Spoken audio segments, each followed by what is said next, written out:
Hola, soy Juan Torres López. Bienvenida, bienvenido a mis lecciones de economía en 10 minutos. ¿Es malo o bueno que haya impuestos?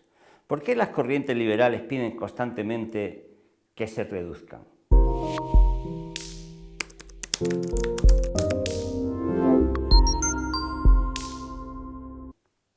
La polémica sobre la bondad o maldad de los impuestos es una de las más intensas en los últimos años e incluso yo diría que en las últimas décadas. Normalmente, en contra de los impuestos se argumenta que desincentivan el empleo y el crecimiento de la actividad económica y de la productividad. Y también que perjudican a la economía porque producen una redistribución que al final es más costosa para la sociedad que el daño o la pobreza o la exclusión social que se quiere evitar. Incluso a veces se oye decir que el dinero que se recauda se lo queda el gobierno y que por tanto no sirve nada más que para aumentar sus arcas, mientras que el dinero es mucho más útil en manos de los ciudadanos, algo que ya sabemos que no es así, porque cada euro que se gasta el Estado termina inexcusablemente yendo al sector privado. Con los datos que proporciona la OCDE es muy fácil comprobar que los países pertenecientes a esa organización, que tienen el tipo marginal del impuesto sobre la renta más elevado, Suecia, Países Bajos, Alemania, Dinamarca, el Reino Unido, Japón, Suiza, Noruega o Francia, entre otros, son los que tienen el Producto Interior Bruto per cápita más alto. Obviamente eso no quiere decir que para que haya más PIB per cápita sea necesario que los impuestos sean más elevados, sino que en contra del argumentario liberal no es cierto que tipos impositivos más elevados frenen el crecimiento de la economía. Y ocurre lo mismo cuando se comparan esos tipos impositivos más altos con las tasas de paro. La tesis liberal según la cual unos impuestos elevados destruyen empleo no se puede corroborar en la realidad. Tampoco se puede probar que unos altos impuestos frenen la productividad. Peter Lindner, autor de una de las obras de referencia sobre los efectos del incremento del gasto público y de los impuestos a lo largo de la historia económica contemporánea, lo dice taxativamente y con bastante ironía. Dice él: es bien conocido que altos impuestos y transferencias reducen la productividad. Bien conocido, pero sin apoyo de la estadística ni de la historia.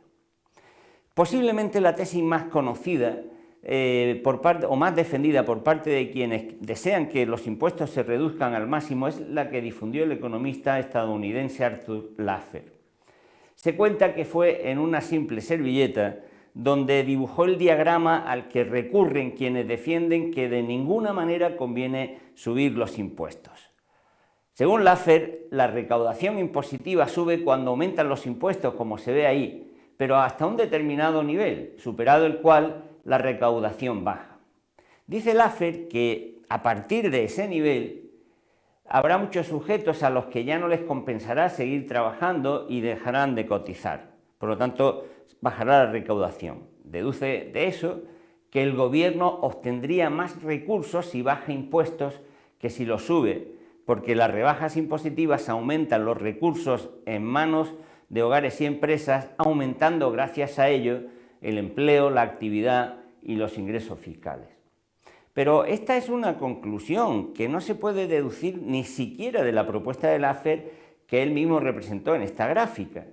Su tesis sería verdad, pero solo en la parte derecha de la curva que estás viendo con forma de U invertida. En la parte izquierda ocurre lo contrario. Si baja la tasa impositiva, disminuye la recaudación. Entonces, ¿cuál es el nivel donde la curva cambia de dirección para el conjunto de la población y a partir del cual la tasa más baja hace que disminuya la recaudación? La respuesta es fácil, no hay manera de saberlo. En suma, los partidarios de Laffer hacen trampa, recurren solo a la mitad de la famosa U invertida, la que les conviene para reclamar que no suban los impuestos, sin mencionar que la otra parte de la curva refleja justamente lo contrario de su tesis. La realidad es que de su propia curva no se puede deducir que subir o bajar los impuestos sea bueno o malo. Para establecerlo, para afirmar eso, sería necesario determinar con exactitud en qué situación se encuentra la economía y qué factores van a condicionar el comportamiento de los diferentes sujetos. Ni se puede decir que una bajada de impuestos va a reducir o aumentar en cualquier caso la recaudación, ni que una subida va a aumentarla o bajarla. De hecho, la experiencia nos dice que los grupos que obtienen más ingresos, cuando llegan a niveles cada vez más elevados de renta, no renuncian a obtenerla, como dice Laffer, sino que se organizan para conseguir que la imposición baje y recurren a la multitud de vías de las que disponen para evitar pagar impuestos. La discusión sobre si es bueno o malo que haya impuestos o que sean más o menos elevados tiene que ver, por tanto, con otras consideraciones. Como hemos dicho, la mayoría de los economistas liberales critican el establecimiento de los impuestos como un mal en sí mismo, como instrumentos cuyo único fin es engordar un aparato estatal que vive y crece solo por sí y para sí mismo.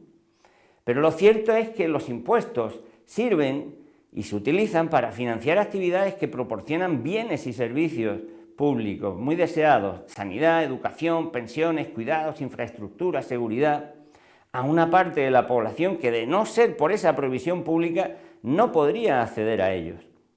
Por tanto, no parece lógico plantear la cuestión en términos de si los impuestos son buenos o malos, sino de si se desea que el sector público provea esos bienes y servicios para garantizar que accedan a ellos todas las empresas y empresas que no tengan ingresos suficientes para financiarlos.